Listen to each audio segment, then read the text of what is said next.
Welcome once again to People and Politics. My name is Ebuna Amuta, and in this edition of the program, we are going to discuss Nigeria's political affairs. You are all aware that only yesterday, a new dispensation emerged in Nigeria with the swearing in of President Muhammadu Buhari as the next president of Nigeria after Dr. Goodluck Jonathan. And a lot of things are expected from the new government.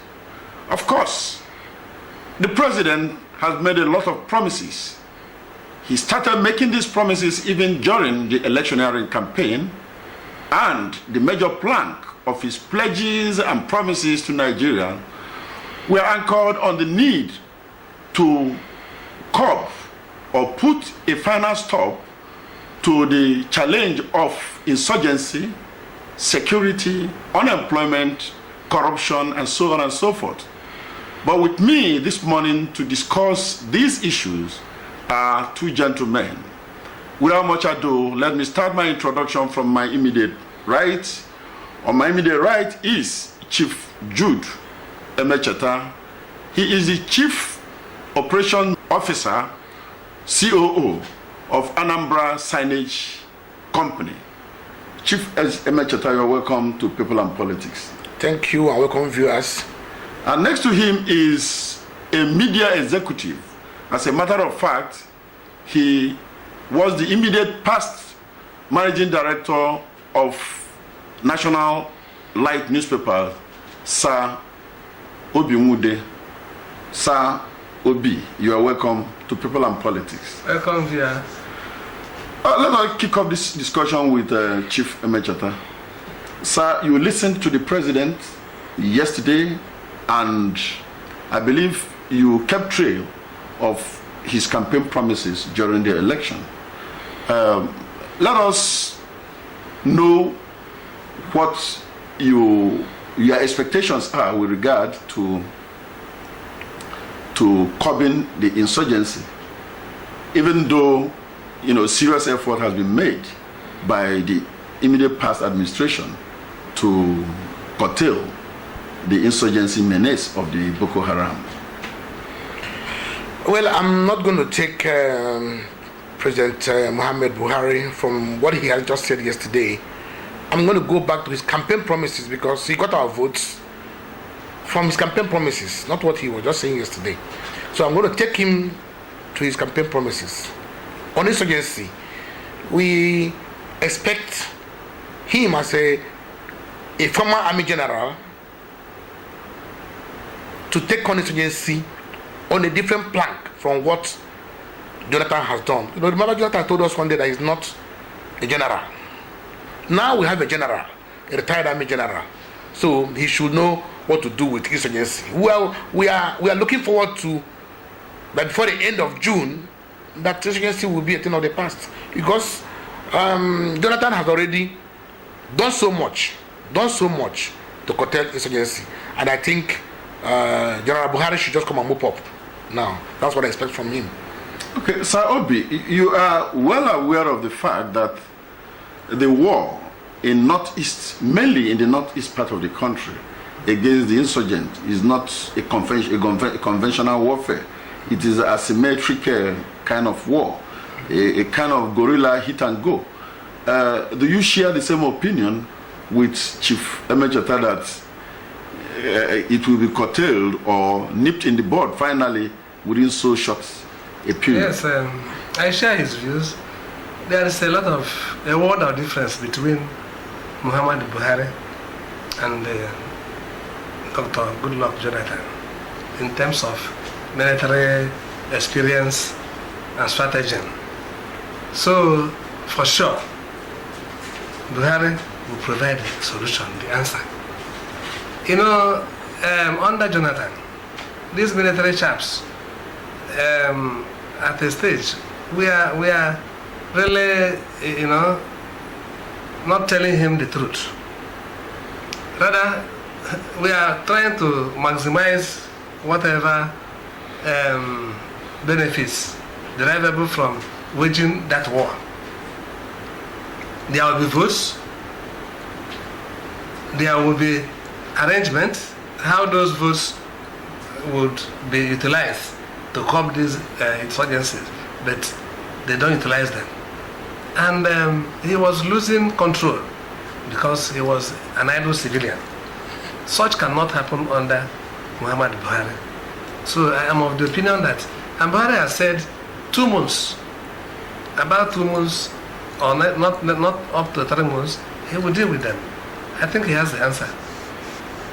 You appear to be glorifying, the prowess of the military. I mean, that because President Buhari has a military background, that he's going to tackle it, better than Jonathan did. Quite. I mean, but a civilian can as well handle this matter without necessarily having a military background. In view of the fact that the war is actually being prosecuted by professional soldiers. Yes, but in terms of the politics of the war, Buhari comes from that part of the country. Before, some people were even accusing him of having a hand in that. I don't want to believe that.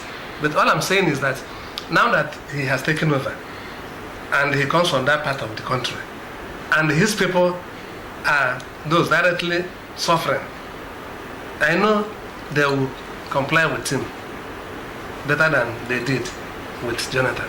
That is the politics. Okay, Chief Amechata, the major mantra of President Buhari is that he is going to fight corruption thoroughly. But given the fact that he was thrown up or was supported by politicians who obviously do not have clear-cut ideological belief, because obviously the PDP, which the APC ousted, doesn't have a clear-cut ideological, inclination that one will say is different from that of the APC. But everybody knows that President Buhari, even in his first outing as a military head of state, gave a kind of bloody nose to corruption. And that is what he has continued to propagate. Given the attitude of Nigerians, which all of us know very well, can Buhari alone fight this war against corruption successfully? Well, corruption is a hydra-headed business. Corruption spans all through whatever we do in this country. So I don't think, first of all, that Buhari can fight corruption alone. That is one. Two is, he was not voted in because he wanted to fight corruption. Buhari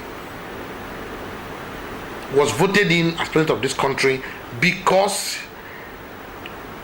the North wants their own person to be president. That is one. The Southwest feel that they are out of power, so they want to be in power, and the best thing to do is to cooperate with the North that wants power so that they can get a share of the power. And looking at their voting, at the strength of the voters, they came together and got power, and the House has also got their own person as the president. They've been clamoring for that for a very long time. Even the doctrine of necessity that brought on Jonathan, if you remember, there was a fight. There was a fight until our own Dora Akonyele broke the ice. So, corruption did not bring Buhari. But we are looking up to him because he's been preaching corruption, anti-corruption, anti-corruption. And I know it's a Herculean task for him to do. But the only happiness I have is, if the head is not rotten, the body is likely going to queue up. He's not going to get it overnight. But I know that Buhari, because of his age, does not have too many wants. What he has now, the needs of life.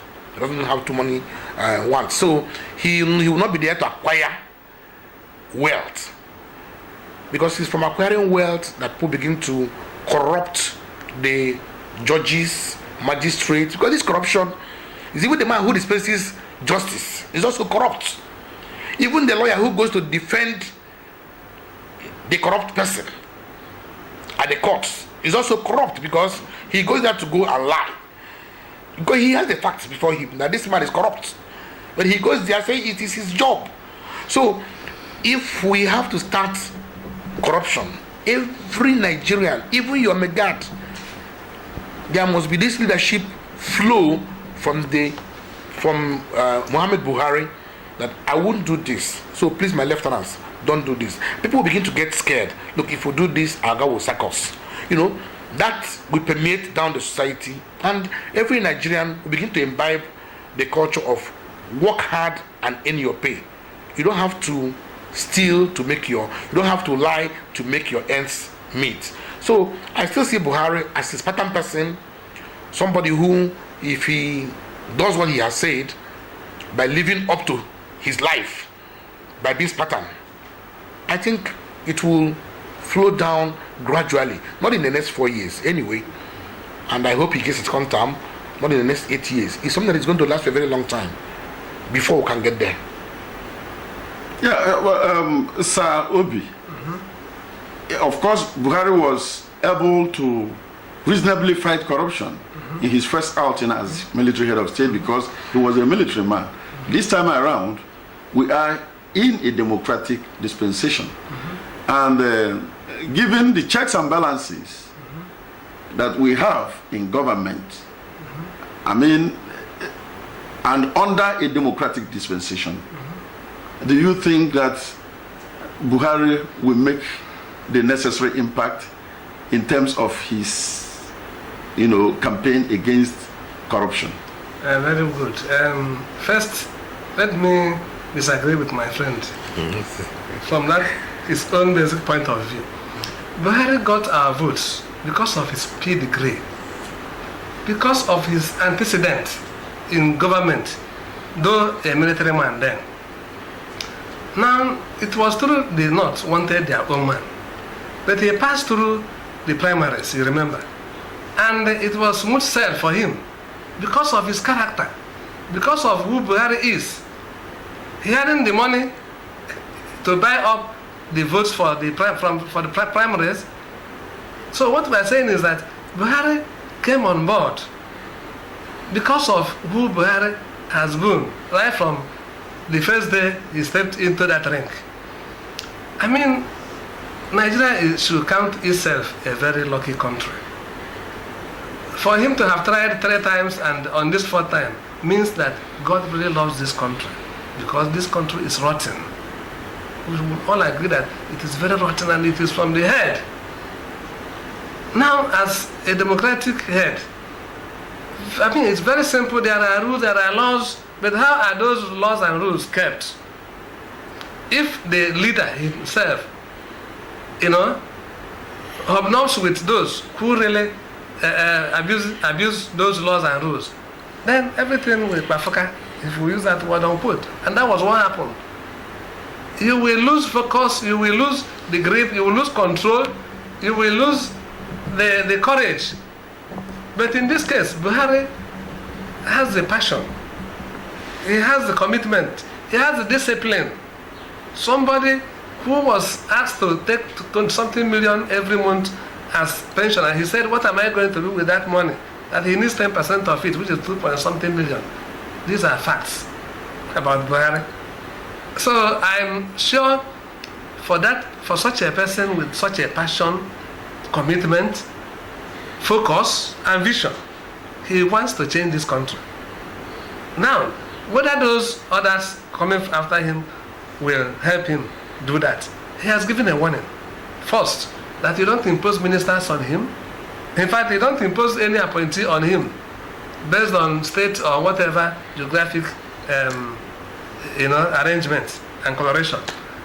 But that he will be personally in charge. And I want to doff my cap for him for taking such a stance, because Even Babangida, when he lost power or stepped aside, as he claimed, he said all the atrocities committed, quote, by his government that he owns up. All the accolades he owns up. So Buhari wants to be directly in charge. And that was what we suffered in the immediate past government. Nobody was in charge. The man that would have been in charge had compromised so much. And I don't see Buhari compromising. Okay, last Thursday, the outgone president held his last Federal Executive Council meeting. And in that meeting, he was a kind of expressing fear about his administration being probed by the Buhari administration. And he said, okay, I am prepared to be probed, but do the same, about previous administration, previous government that governed Nigeria before me. But the question now is probe necessary vis-a-vis the need for us to fight corruption? Chief Mecheta. I think if you go all out to begin to probe, you might end up just probing and without working. But I think what is going to happen is, as they go along, maybe the new Minister for Petroleum comes in and he finds that there are some discrepancies that he needs to aggregate before he can move forward. He can ask for a probe, not as a witch hunt. A probe that will help him to know, where is this money? Is it safe where it is or not? Then he can walk along that line. He can let the probe not be, most of them will say probe looks like if I want to find something against you. No. There is need to probe some elements of our governance. He doesn't need to go back to Babangida, to Shagare, to begin to probe. Now he is on the block.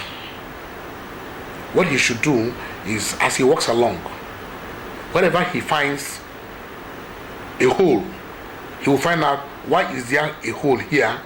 We need to fill it, we need to dig it up and know exactly what is inside that hole. So I think let us not take probe as a witch hunt, just like Jonathan said. If there's any need along the line, it could even throw him back to Abacha days to say, oh, the money we collected from Abacha has not gotten into the national coffers. Where is the money? Then you can probe from there and check where the money is. So it's a simple, I'll call it audit them. So I think that's basically what I would say. There's no need to start to probe. Where will you start? Do you have a take on that? Yeah, I share his views 100%. And I want to say that for Jonathan to have said, if he wants to probe me, let him probe others before me, he's self-defeatist. I mean, I was telling somebody in my car this morning that means Jonathan has something to hide. Otherwise, some of us have been in power, or rather in certain offices. And we gave our papers and submitted our handover notes and whatever, and asked those who took over from us, whatever you require and you need clarification, we are around. If that is what Jonathan doesn't want, and he wants us to start from the day Nigeria started, then let him be sure that he will answer a lot of questions. Otherwise, Buhari has said, no business, that his will not be business as usual. He has even pointedly said, for the oil problem, and $20 billion or whatever, he will probe it. Yes, if the thing is lingering. And the handover note shows that there are problems. We're talking about dwindling economy and whatever.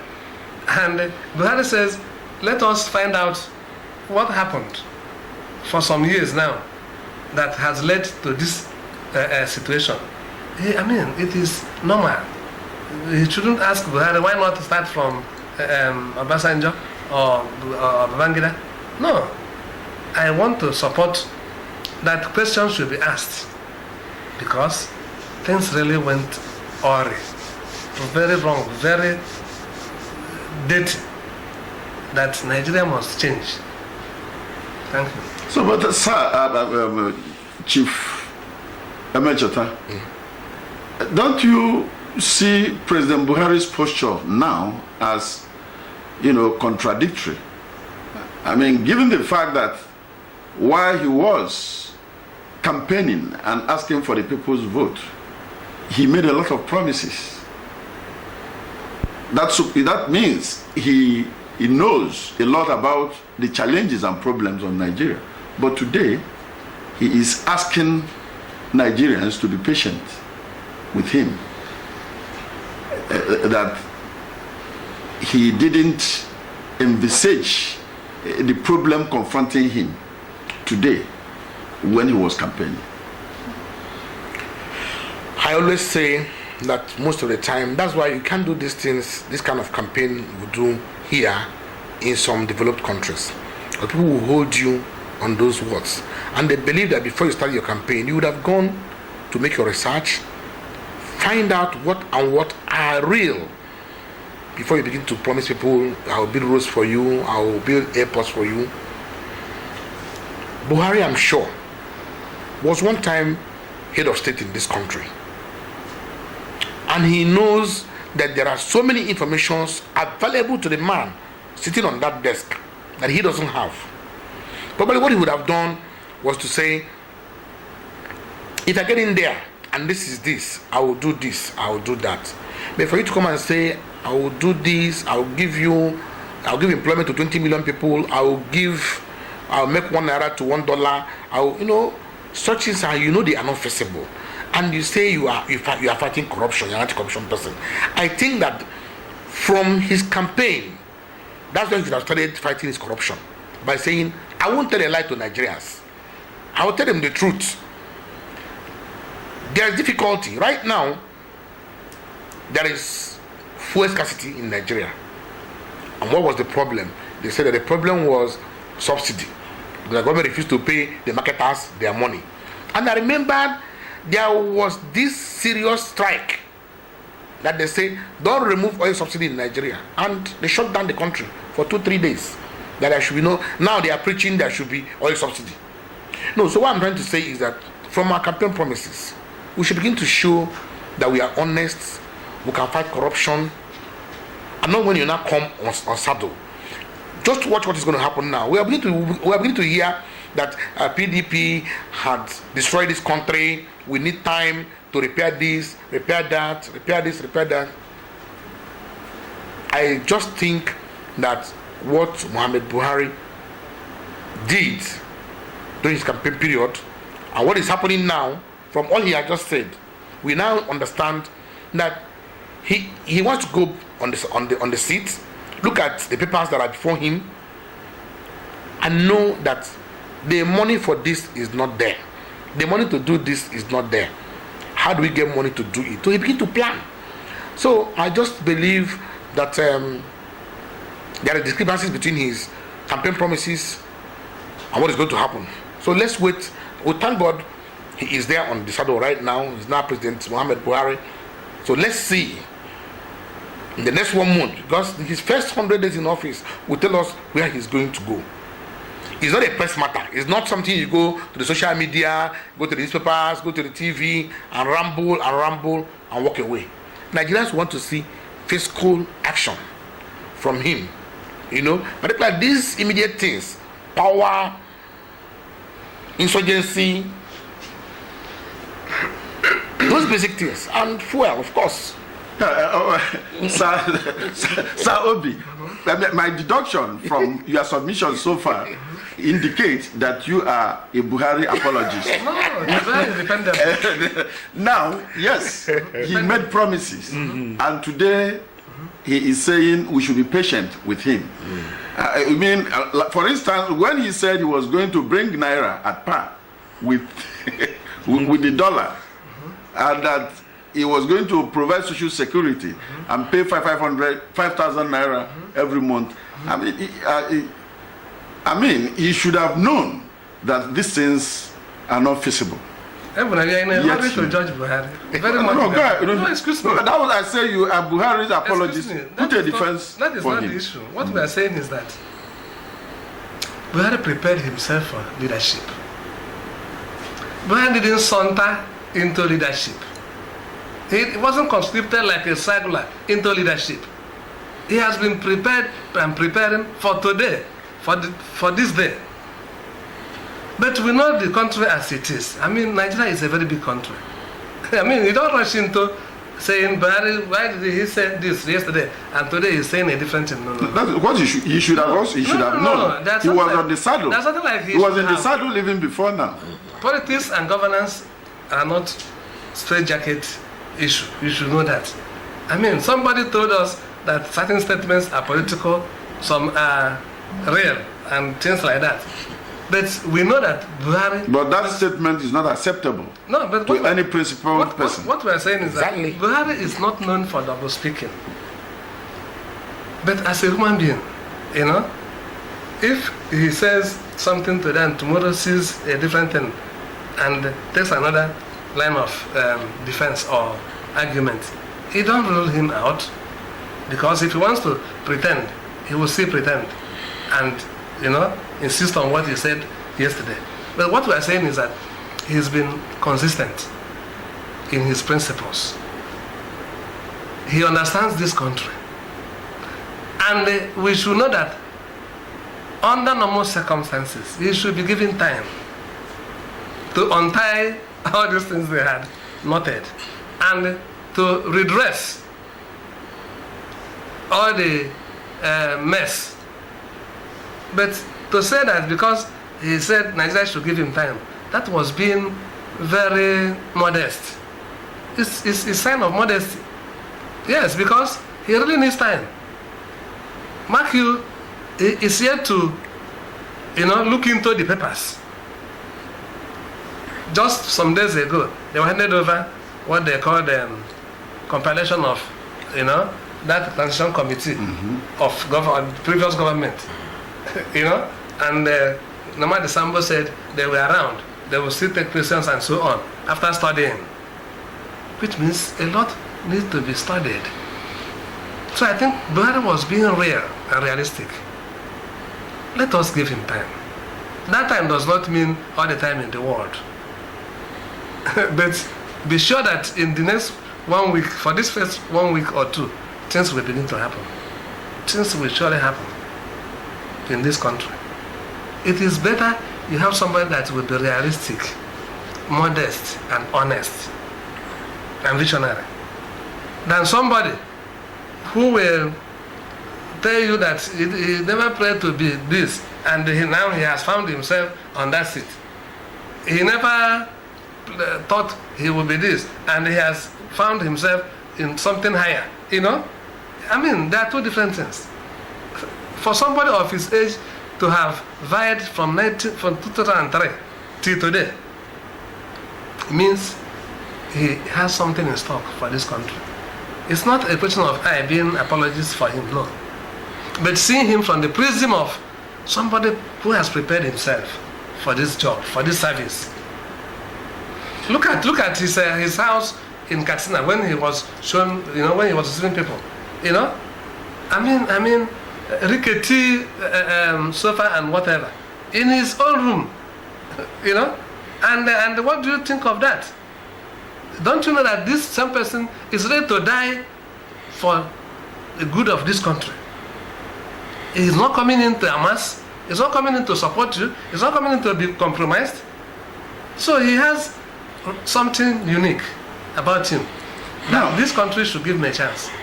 Okay, Chief Emechota, recently the president was quoted, that before he was sworn in, that the governors and his political party shouldn't teleguide him with regard to those that will be made ministers. I mean, but these were the people who packaged and delivered him, you know, during the election. Do you think that his attitude to the governors of his political party and his party is fair? Now, I also take it as a political statement. I also think, you know, APC has a very good public relation machinery. And the guys there, I know a few of them, this thing could be a package Buhari said this. If you say it, you throw off some guys away, and people begin to feel, this man is a tough man. Buhari cannot know everybody from every state in this country. It's not possible. One is that the constitution says you must appoint one person from each state as your minister. So you can't run away from it. So we must at least have 36 or 37. 37, yes. The 37. That's Yeah. 36 states and Abuja. And Abuja. Yeah. So now if you have that scenario, what happens is that he now says this. He will call in the night and call Oshomole, but just give me one person from Edo. Or give me 3 people, I will choose one. Okay? So what I'm trying to say is his party, there's no way he can appoint all his ministers without somebody like Tinubu contributing, even if it's one person. So what I'm just trying to say is they're posturing him as the tough guy. That's why I still say APC, as a political party, they have a good propaganda machinery, and the guys there can plot and plant stories that will make you feel that this man is the man that is, untouchable. I'm APGA, All Progressive Grand Alliance. I'm in opposition. I'm not PDP, I'm not APC. I don't have any apologies to make for any of them. But all I'm just trying to say is that these things are politics. They are all politics. They are playing politics with us, and we know. He says he's been around. When he made that statement, I also read it. He said he's been around, and he knows a lot of people. I know he knows people like Joda, people like David West. There are people who that he knows. Okay? But there's so many people he knows that are not ministerial materials for now, either due to age, either due to health reasons, or some of these things. So I know that on the ground, the party knows he's involving them. Because if he doesn't do it, he has another 3 years to go. On the 4th year, he will come back to those governors again. Let's do the campaign. And the man will tell him, the one I didn't see anything from you. That means he's going to last for only 3 years. Because on the 4th year, they will reject him. Governors who campaigned for him, who worked for him, will reject him. It's like what they are doing at the legislature now, saying who is the Senate President, who is the Speaker. If you allow no zoning, as APC is saying, but I know it's all grandstanding, because they will, at the end of the day, underground zone. Because you can't allow, if you allow the North, they will take the Speaker, they will take the Senate President, because they have the numbers in the House. So you can't do that. Buhari can be saying, no anointed, I'm not anointing anybody. When he can quietly tell his aide, that one is good though. He keeps quiet and he walks away. And his aide will go to people and say, Oga prefers Lawan. No. So, and they will call him and say, Oga, say you prefer Lawan. He say, no, I don't anoint anybody. But they know that the man that is speaking is his voice. And there's no way they can finish without giving the Southwest Speaker. Otherwise, all they have worked for, all they were fighting Jonathan for, would have been in vain. Because they fought Jonathan because number 1 man, number 2, number 3, number 4, number 5, none is a Yoruba. So they want the Yoruba man to be the Speaker so that they will be in government. Yoruba man is already a Vice President. So they want the Yoruba man to be the Speaker. That's what they want. Because they know that the Vice President is mere appendage. Okay. You want to react to what he said? Where is the place of the Igbo man? No, our place is the please. Let me see. Okay. This is the presidential system of government. It's because we are in Nigeria, our politics is skewed.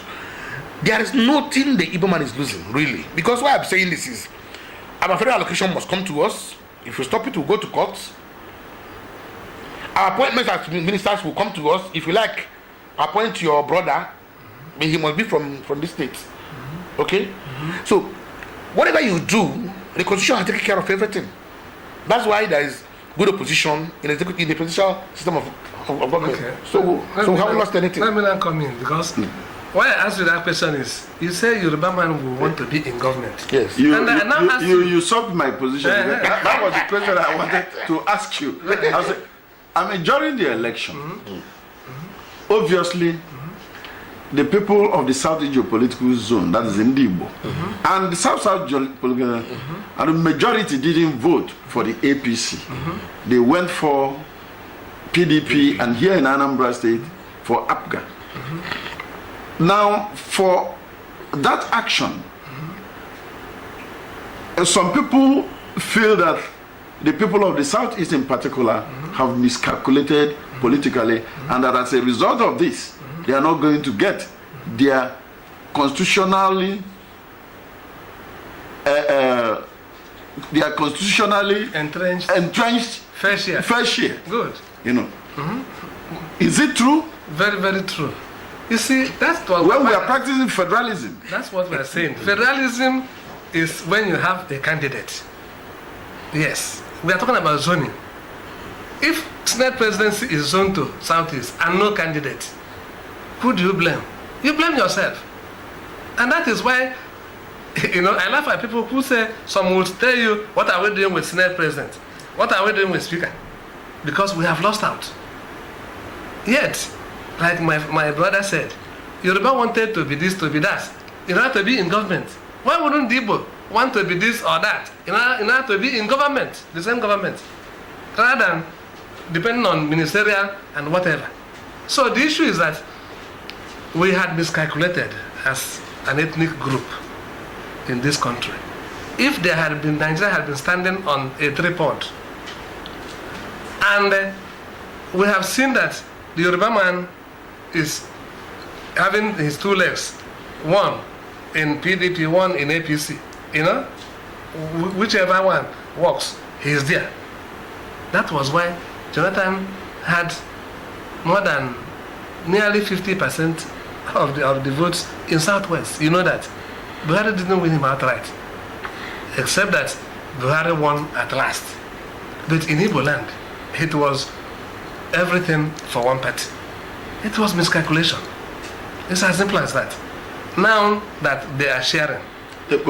I mean, to you, that didn't show you, that didn't portray the Igbos as principled people. It was people who have a belief in politics. In politics, you're talking about principle. Vis-a-vis their quest for implementation of the report of the National Conference. In Nigerian politics, Ebuna, we should know, because we have been students of history. You know that.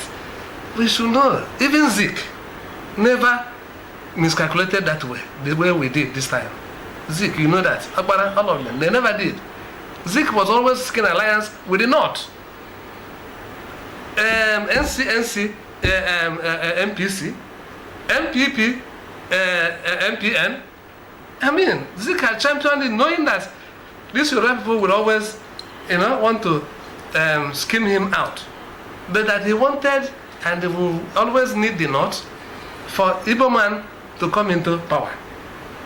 Now, you remember Ekweme during 2011 had even rooted for our support for a northern candidate, Ekweme, because that was our hope that after the northern candidate, the Igbo man can now come in.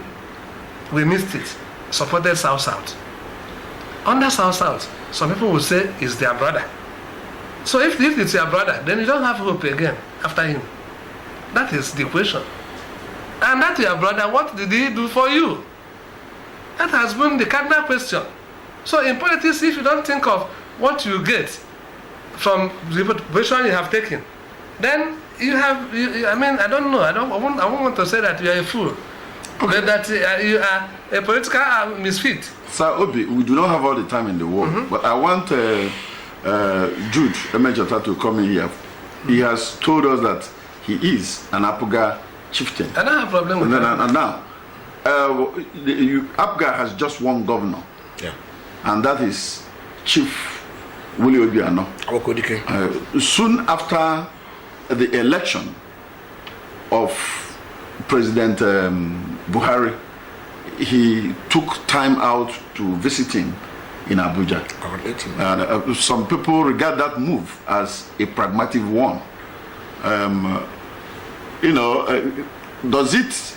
I wouldn't know if you are in a position to tell us whether your party will go into an alliance or an accord or fuse into the APC, because that is what some people out there have been suggesting.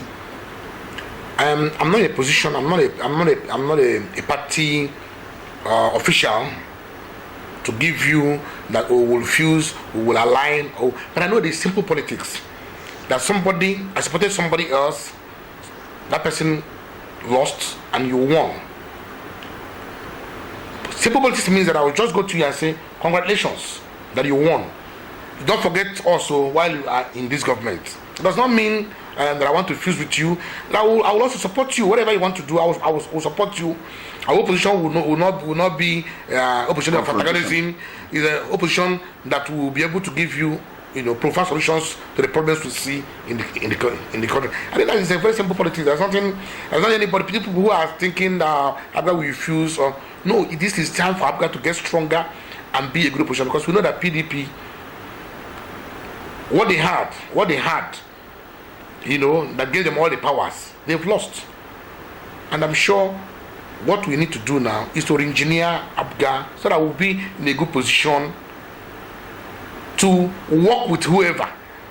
Like my brother just said, he said Zeke never made that kind of mistake. Zeke has always been MPP, Abga, NCNC, and at the end of the day, he goes to them and say, let's do this, give us this so that I can give you this. Okay?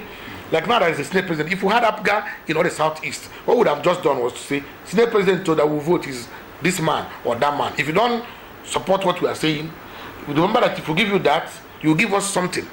So we have to build Abga, we have to build an opposition so that we can be in the scheme of things in government. Okay, thank you, gentlemen, for participating in this program. I wish we had all the time in the world, but I can assure you that we will have more opportunities in the near future to discuss political matters, because political matters will always be there for us to discuss.